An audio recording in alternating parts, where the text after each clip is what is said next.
that because there's the maybe And Mohammed's Mohammed's coming. Yeah. Excellent.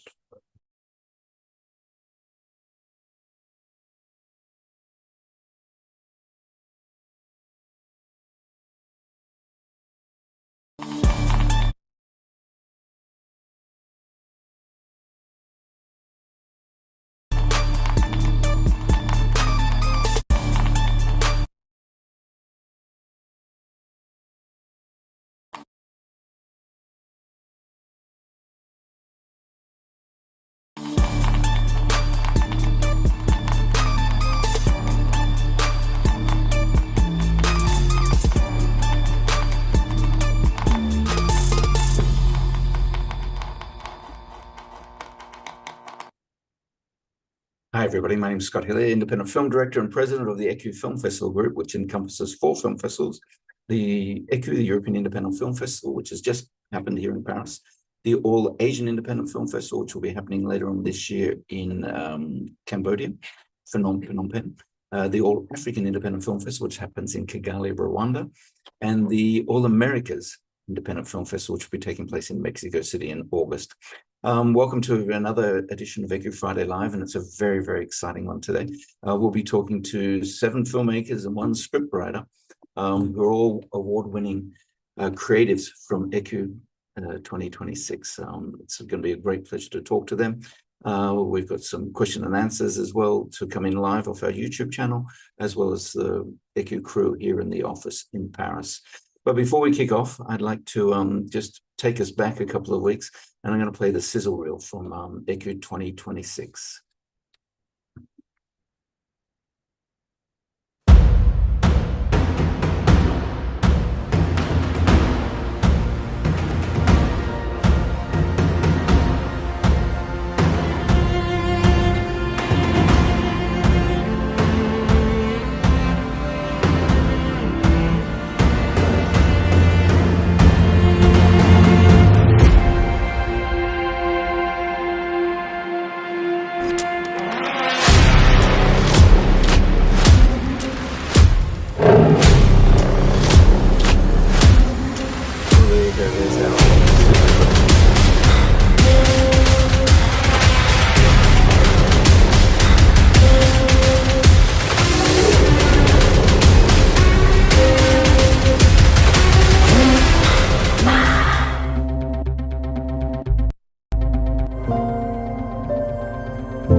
Well, that certainly takes us back a little bit, doesn't it?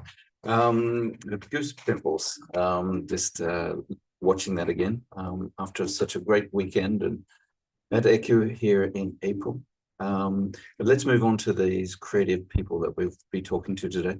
As I mentioned, I have 7 film directors, filmmakers, and 1 scriptwriter. And I'm going to go to the scriptwriter first, and not just because she's a crazy raving Bruce Springsteen fan like myself, but Harris, how are you today? I'm great. I'm great. It's great to be here. It's great to see all of you again. We had a blast in Paris. That's true.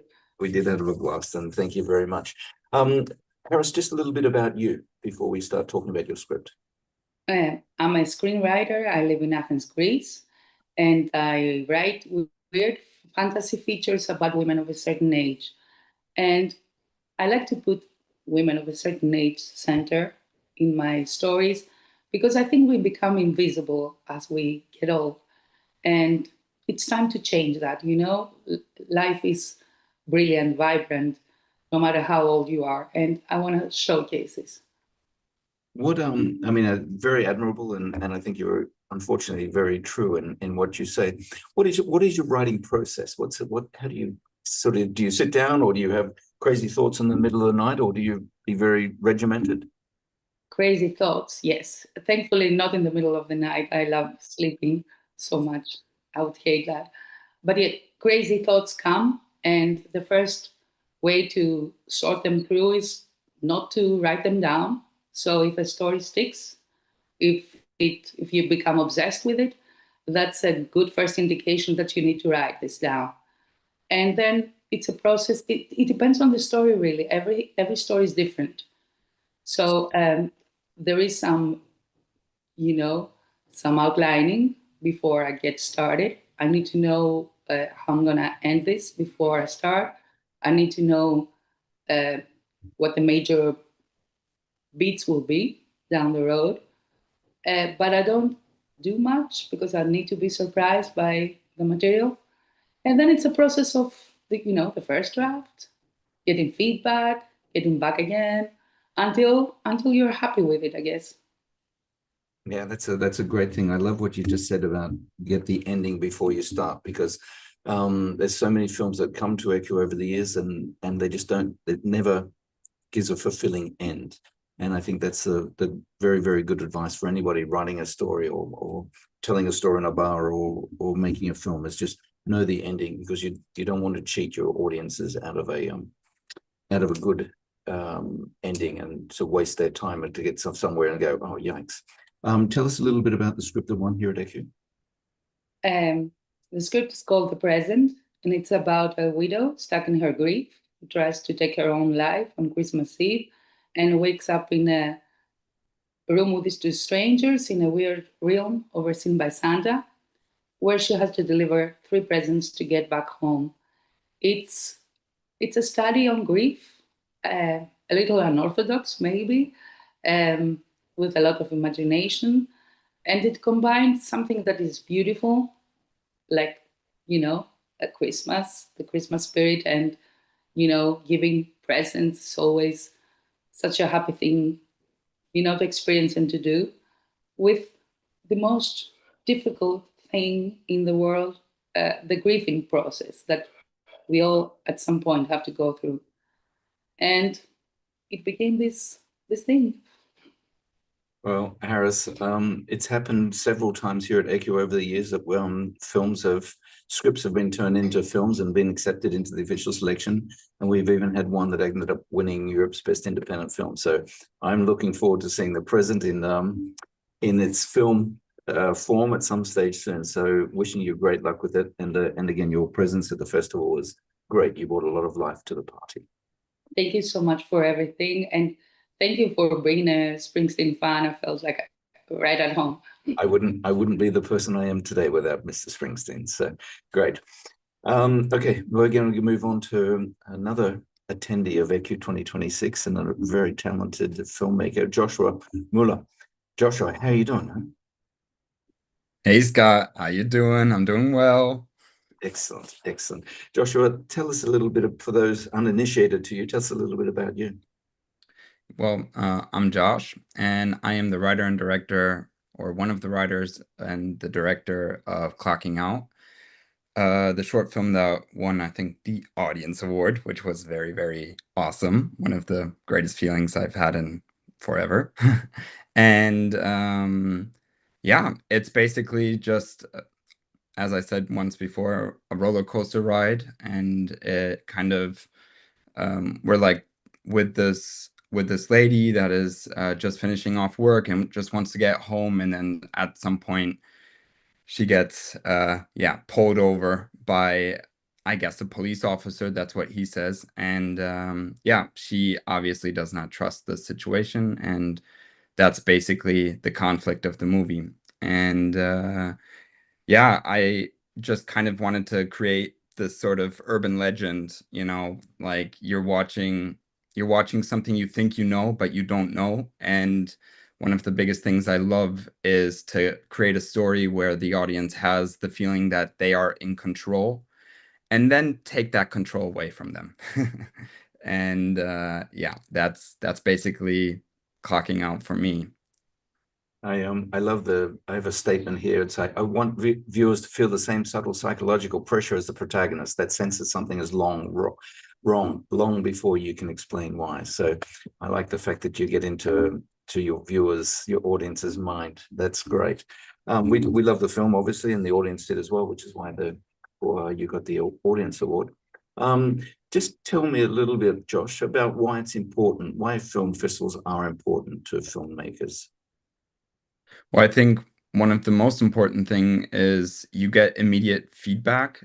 You actually have a room full of people watching your film, and you can kind of immediately see what works and what doesn't work.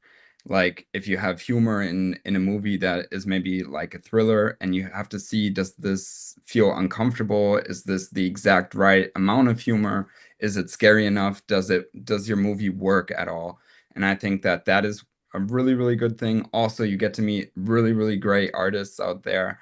I had so much fun just hanging out with most of you guys in here, and yeah, it was like a dream. That's what I can say. And also getting to see your movie on such a big screen in a different culture is just yeah, it was magical. And you get to also work on presenting yourself. You get to stand on stage and get to practice and talk to the audience, ask them questions, let them ask you questions, and yeah, just really, really learn a lot. I think that is the most important thing. Just go out and learn a lot. And by going to festivals, you learn the most about yourself and your movie that you make. That's great. That's a great promotion for filmmakers to come to ECU and other film festivals. And we enjoyed having you around. That's for sure. And we look forward to seeing a longer version of Clocking Out, should that sort of make its way. Thanks, man. Rita Hare did an amazing film called Abjure and her Pickled Eggs, and won the Excellence in Women Filmmaking at ECU 2026. How you doing, Rita? Hi, I'm good. I'm good. So tell the uninitiated a little bit about you, Rita. So I'm a filmmaker. I'm a British filmmaker based between Mumbai and Dubai. And this Abjan Hai Pickled Eggs is my first short film. I mean, it's an accomplished piece of work, and obviously a great thing. What's the genesis of the film? So it's about a 40-year-old woman, a working class woman who's trying to freeze her eggs. And this story came about just researching about egg freezing in my 30s, and I was seeing all different types of women in these clinics, and that's where it kind of came from. And um, again, like these type of stories, I don't really think get spoken about enough, and so I just wanted to explore that.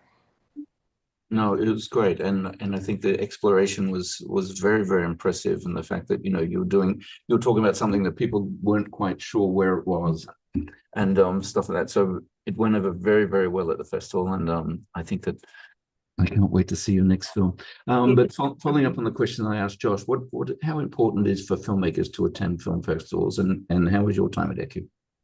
I think it's really important. Again, like how Joshua was saying about seeing your film play in different cultures in different countries, and you're going there and you're seeing how the audience reacts. Strangely though, with Abja, with this film like playing in different countries, it's one thing that has been universal is actually whatever we try to convey in the film or show in the film, or even humor or certain scenes, like it seems like everyone, even though they're from different worlds, like everybody is has similar opinions about the film, so which has been really good to watch.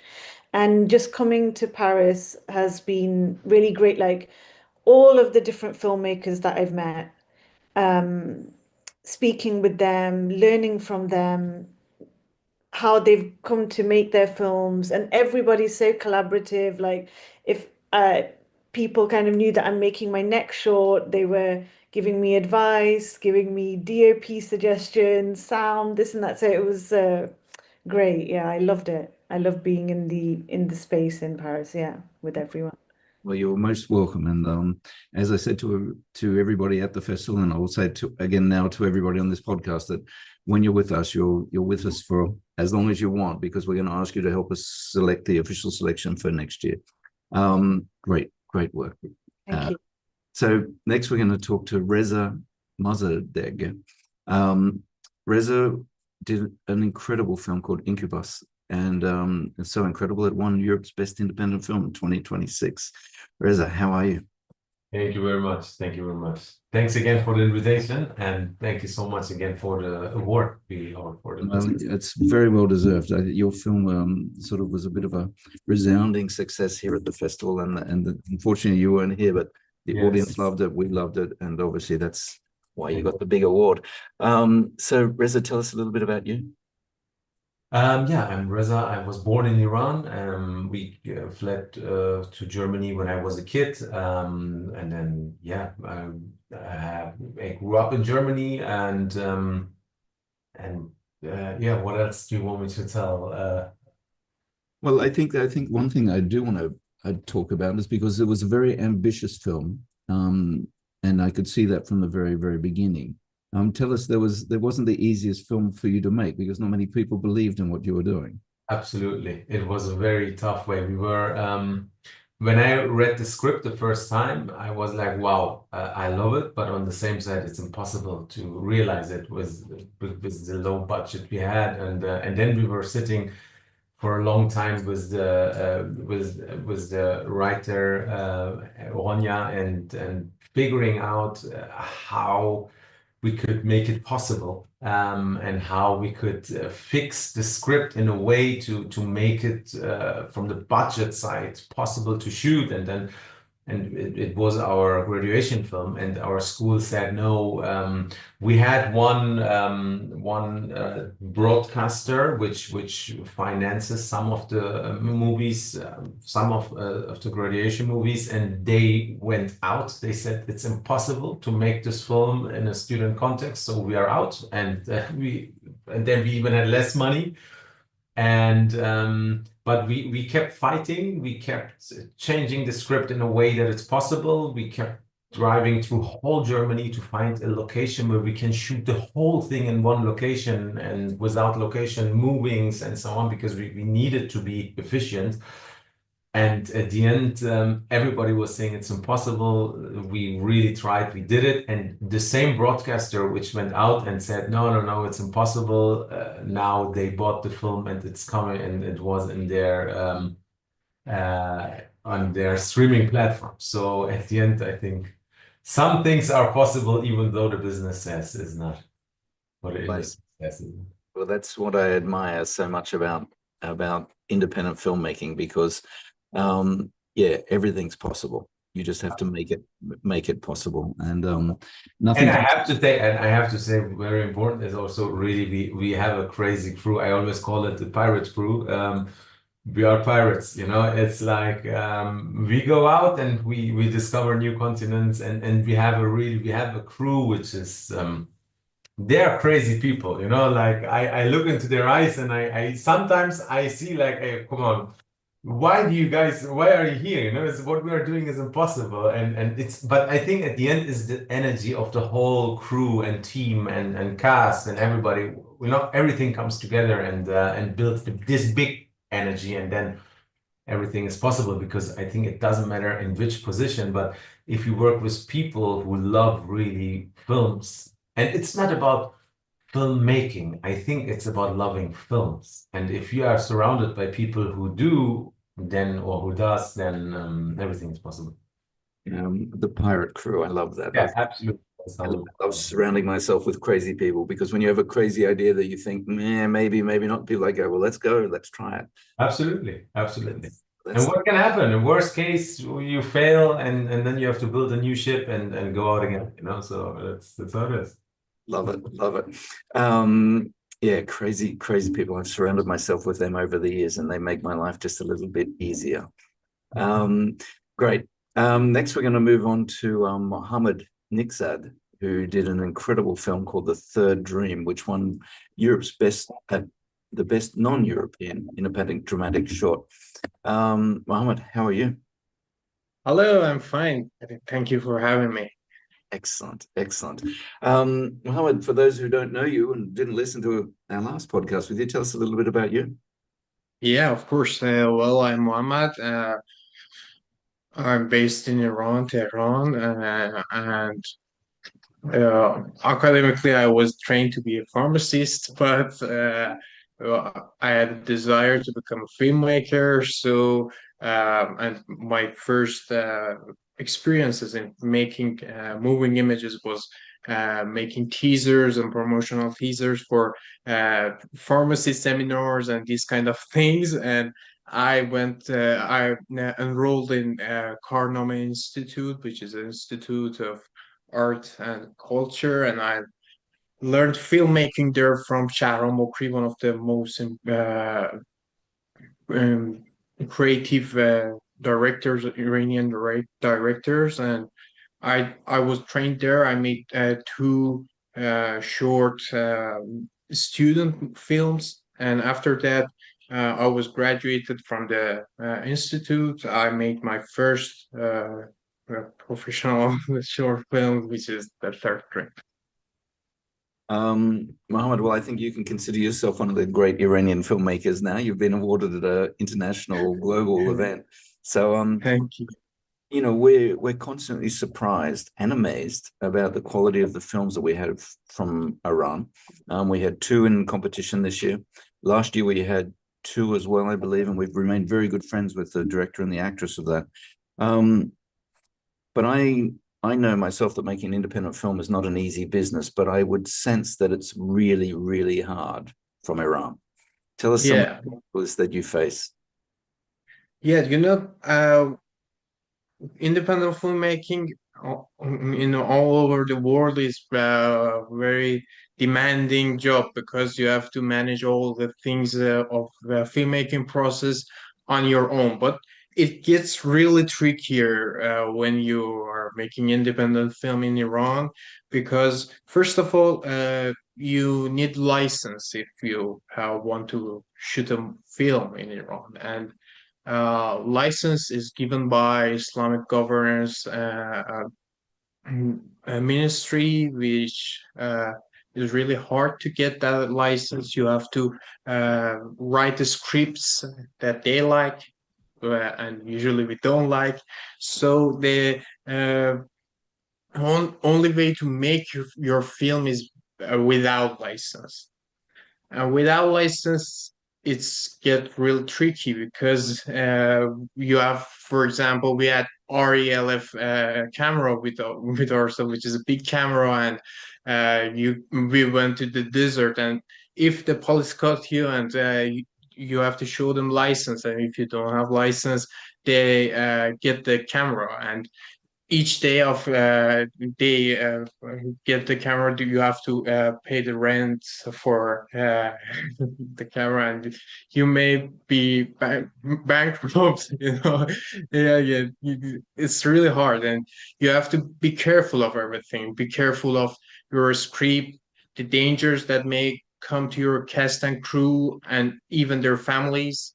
And especially in my case, when the film has some political meanings, it can be more risky, and you have to be aware of everything and uh, think about how to manage if something comes on you and how to protect the cast and crew.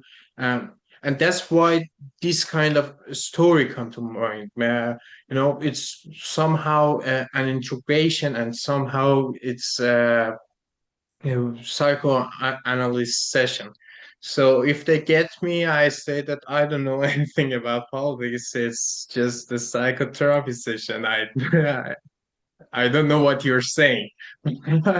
But of course, everyone understands when these films comes from Iran, and with this context, it has some political meanings. And I don't want people to interpret the film the way I want. I like to be interpreted differently by different cultures, and that's the meaning of the cinema. Cinema is not just a pill that you give the audience that you say that you have to understand it this way. It's experience. It's like life. Everything in film can have different meanings, and you can interpreted by your lived experiences.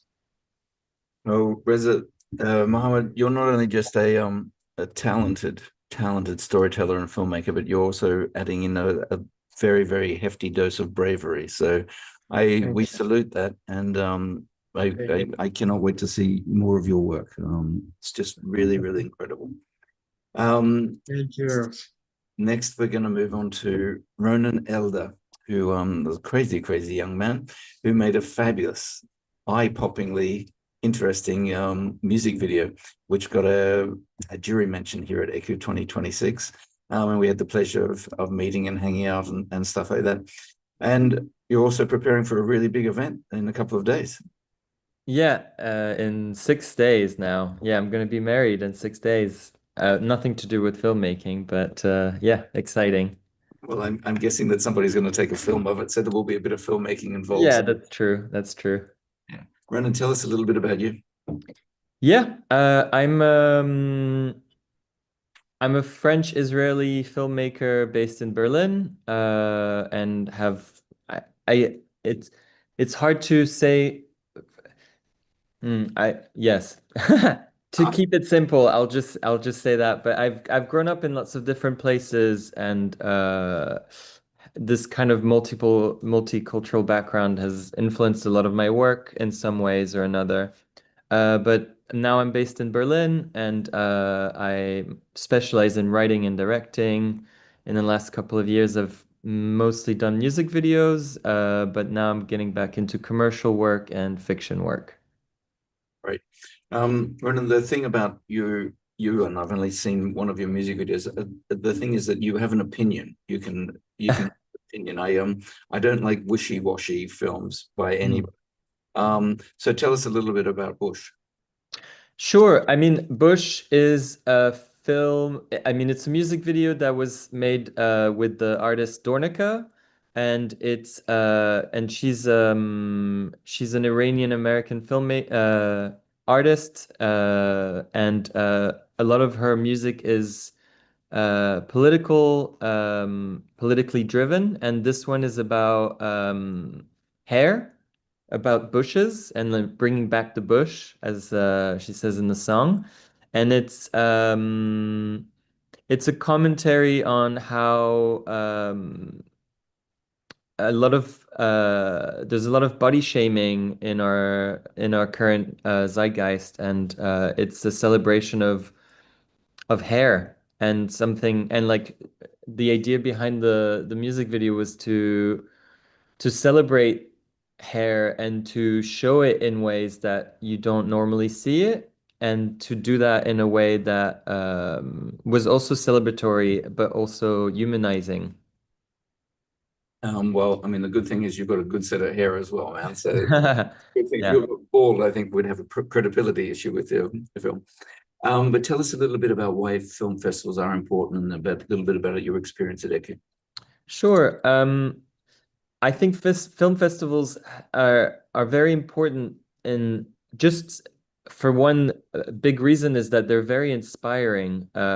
You get to see films that you wouldn't otherwise, and it gives you an opportunity to show your film to an audience and on a big screen, and to be among peers and to exchange ideas, and to it's kind in a way it's also like the ending of a film making process is for it to be seen and to be able to have that happen on the big screen, and in this case to receive an award for it is amazing. And Eku did a really good job at least making me feel, I can't speak for everyone, but like I felt very welcomed, and I had lots of fun. It was and met lots of incredible people.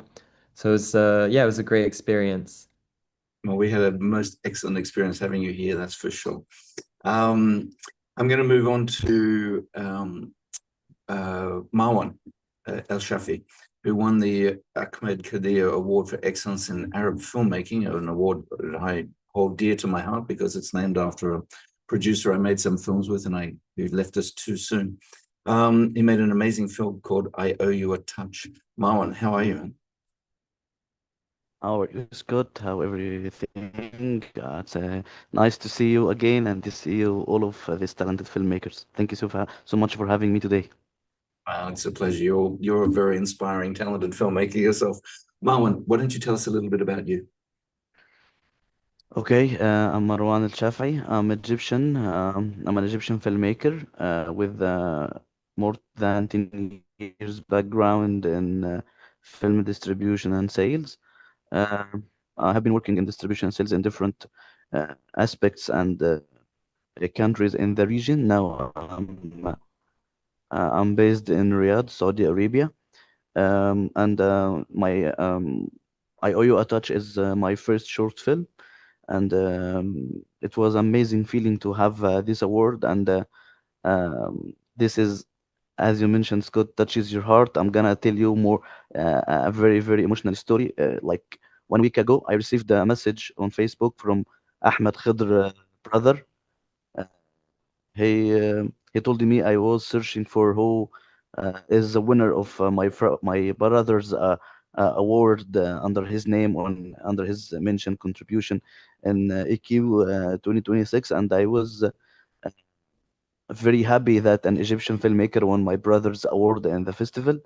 I got very emotional. I told him this is means a lot to me. This message touches my heart directly, and I want to thank you, Scott, and the whole festival team for having this award under his name, under directors has passed to have this uh, long term or uh, living award that it will keeping his name is with us forever. This is something I really appreciate, and I told his brother, listen, I want to see what Ahmed did before. He told me he has many documentaries with many festivals and TV podcasts. That's why this award now added value, not only artistic value. This is a human or uh, emotional value, especially as Egyptian as I am. Then to came back to filmmaking, uh, I did my first short. I owe you a touch with a specific we can say theme or topic in our Arabic and Islamic we can say uh, theme. Like I have zoomed on a specific topic, uh, and my short film is about a person following a personal tragedy for a teenage called Saif. Sets out he wants to purify himself. Uh, Only to way find the path to the water is anything but simple. So his path to find the water to purify himself is not easy as much anyone can think.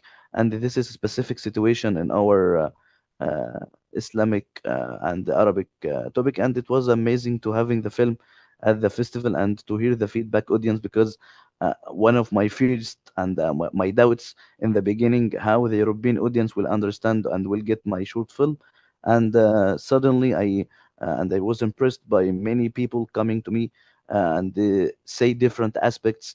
There is a girl, a Russian girl, told me I guessed the topic of the film because in some sentence and some situations we can't enter the church if we have something similar. An actor from Paris told me I guessed the story, even I didn't get this background, Arabic or Islamic background. So it was very amazing feelings to hear many different feedbacks from the audience. And I want to thank you so much for having me today and having the film at the festival, and it was very great experience. Well, we loved having you here, and that's for sure. And like every filmmaker here, and scriptwriter, it's about bravery and telling your stories the way that you want to tell your stories. And you definitely did that. You touched on the topics that are a bit taboo, and that's just in your society, but they resonated. And I love the fact that you know, Ekaterina we talked a lot about you and your film and how it touched her. So you know, you can touch people all around the world with your film. So it was a pleasure. And a great story about Ahmed, but yes, very, very. Now we're going to move on to one of my favorite people in the whole world, Julie Fackler. Very, very, very talented film director, Europe's best independent dramatic short film director for Arundel's Lighthouse. We have the pleasure of catching up at the Cannes Film Festival just recently. Hey, Julie, Hi. let's tell us a little bit about you. Hi, Scott. Thank you also for having me here. So I'm Julie. I grew up between France and England, and then I studied film in Paris, and then in California. I graduate, and Arundel's Lighthouse is my thesis film. So the film is about death and grieving, and it's a topic that I made a lot of research before making this film. Before I did a lot of documentaries and on this topic, and it's my first fiction short film. Yeah. Well, not only is it a great story, you did something that impressed me a great deal was the fact that you created an environment and a look around the film that set it apart from a lot of other films and stories that I played over the years. Tell us a little bit about what dictated the look that you were going for and how you achieved it. So when I was working on the documentaries, I met a woman named Sylvie, and she helps. She has a vision of death that is very unique, and she helps families where there is a child with cancer. And so I went with her in some families' home, and I saw her work and how she helped them. And it was incredible, because I think to accept the death of a child is the most complicated and the hardest